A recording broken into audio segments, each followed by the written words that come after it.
चलिए आज इस वीडियो की एक शुरुआत करते हैं और उससे पहले आप पर एक सवाल दागते हैं। सवाल यह है कि क्या किसी पिता के प्रति फर्ज निभाने की कोई जेंडर सीमा होती है?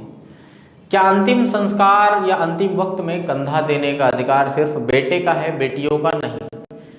या हमारा समाज अक्सर मंचों से ऐसे बेटी बचाओ बेटी पढ़ाओ के नारे देता है, लेकिन हम बेटियों को उड़ने के लिए आसमान देने की बड़ी बड़ी बातें करते हैं।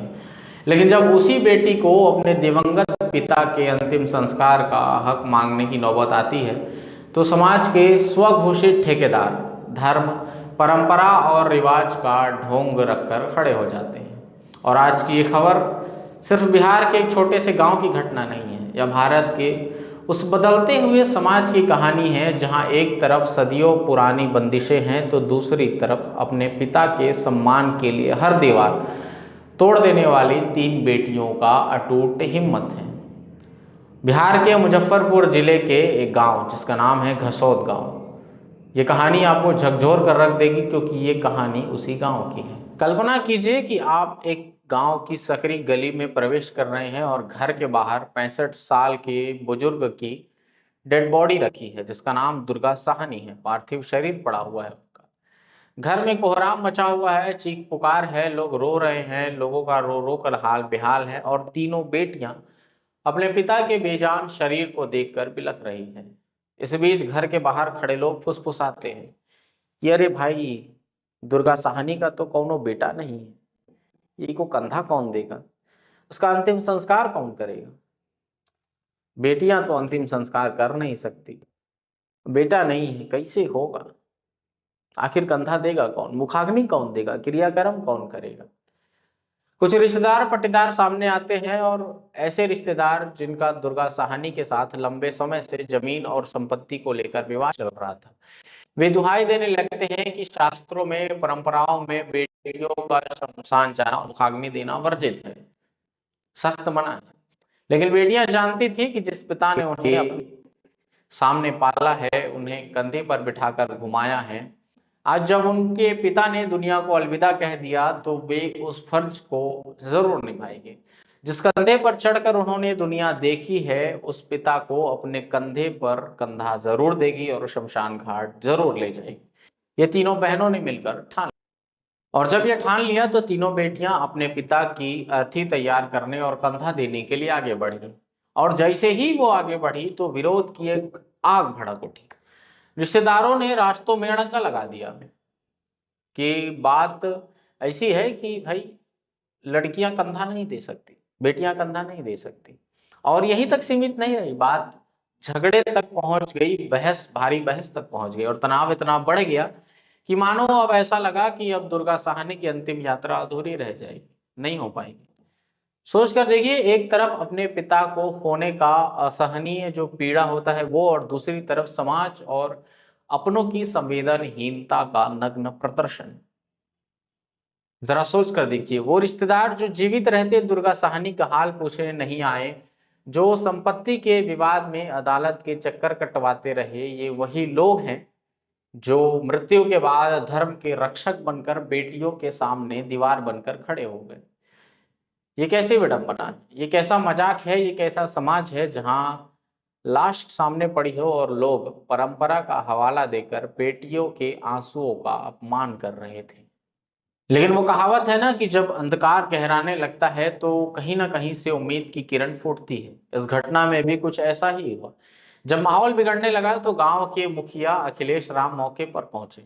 उन्होंने देखा कि किस तरह एक शोकाकुल परिवार को प्रताड़ित किया जा रहा है, और तब उन्होंने रूढ़िवादी परंपरा को दरकिनार किया और लोगों को समझाया, रूढ़िवादियों को समझाया कि भाई ये गलत है। कानून और भारत का संविधान हर बेटी को अपने माता पिता का अंतिम संस्कार करने का हक देता है, पूरा पूरा अधिकार देता है। और अगर किसी ने इन बेटियों को रोकने की कोशिश की तो अभी पुलिस को बुलाएंगे और अभी सबको जेल की हवा खिला देंगे। और मुखिया के इसी कदम ने उन बेटियों के मन में एक उम्मीद की किरण बढ़ी।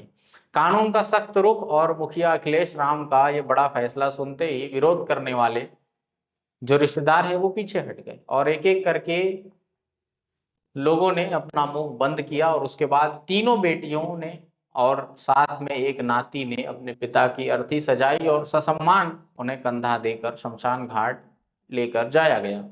चारों कंधों पर अर्थी टिकट थी। 3 कंधे उस दुर्गा साहनी के 3 बेटियों के और चौथा कंधा उनके नाती का।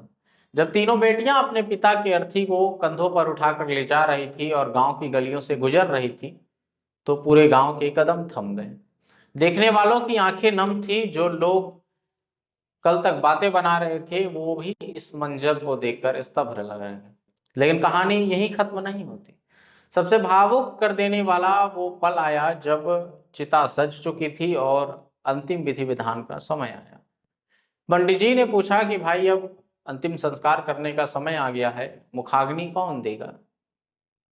तभी कुछ लोग खड़े थे और फुसफुसा रहे थे कि भाई आखिर मुखाग्नि देगा कौन। और ऐसे तमाम विरोधियों को दरकिनार करते हुए दुर्गा साहनी की सबसे छोटी बेटी आगे बढ़ी और हाथ में जलती हुई लकड़ी ली और आंखों में आंसुओं का समंदर था और पिता के प्रति अगाध प्रेम और इसी प्रेम और समर्पण को उसने दिखाया। और जिस पिता ने उसे दुनिया दिखाई, उस पिता को उसने मुखाग्नि देकर इस दुनिया से नम आंखों के साथ विदा किया।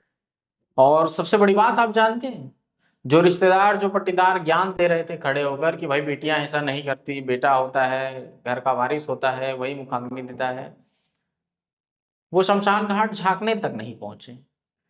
जो धर्म और परंपरा की दुहाई दे रहे थे उनमें एक भी शख्स शमशान घाट नहीं पहुंचा, वो छुप गए।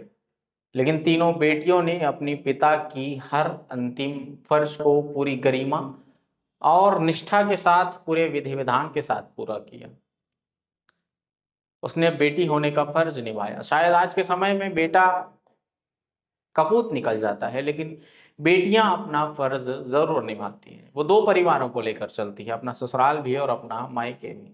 बेटे तो शायद अपना परिवार भी ठीक से नहीं चला पाते, अपना खुद का परिवार भी ठीक से नहीं चला पाते, माता पिता की कर्तव्य को निभाना तो बहुत दूर की बात है। लेकिन मुजफ्फरपुर गांव का ये खबर सिर्फ एक खबर नहीं है, ये दृश्य सिर्फ एक दृश्य नहीं है, ये पूरे देश के लिए एक प्रेरणा देने वाली कहानी है। पूरे देश में आज गरुड़ पुराण के नाम पर, कुरीतियों के नाम पर, रीति रिवाज के नाम पर ऐसे कई जगह आपको देखने को मिल जाएंगे जहां बेटियों को मुखाग्नि नहीं देने दिया जाता है, शमशान घाट नहीं जाने दिया जाता है। लेकिन जब ऐसी स्थिति आ जाए, जब बेटा ना हो, तो ऐसी स्थिति में भी ये समाज के जो कथित ठेकेदार हैं ये सामने खड़े हो जाते हैं और नियम कानून, धर्मशास्त्र और कर्मकांडों का ऐसा ज्ञान देने लगते हैं कि मन करता है इस शोक से हटे और सबसे पहले इनको 2 तड़ियां हैं, इनका सारा नियम कर्म घुसेड़ दें और उसके बाद फिर इस अंतिम क्रिया पर ध्यान दिया जाए। फिलहाल आप इस खबर के बारे में क्या सोचते हैं? क्या तीनों बेटियों ने सही किया कि गलत किया? कमेंट करके जरूर बताइएगा। फिर होगी मुलाकात ऐसे ही किसी मुद्दे के साथ। तब तक के लिए आपके अपने इस गोपाल मिश्रा को दीजिए इजाजत। जय हिंद।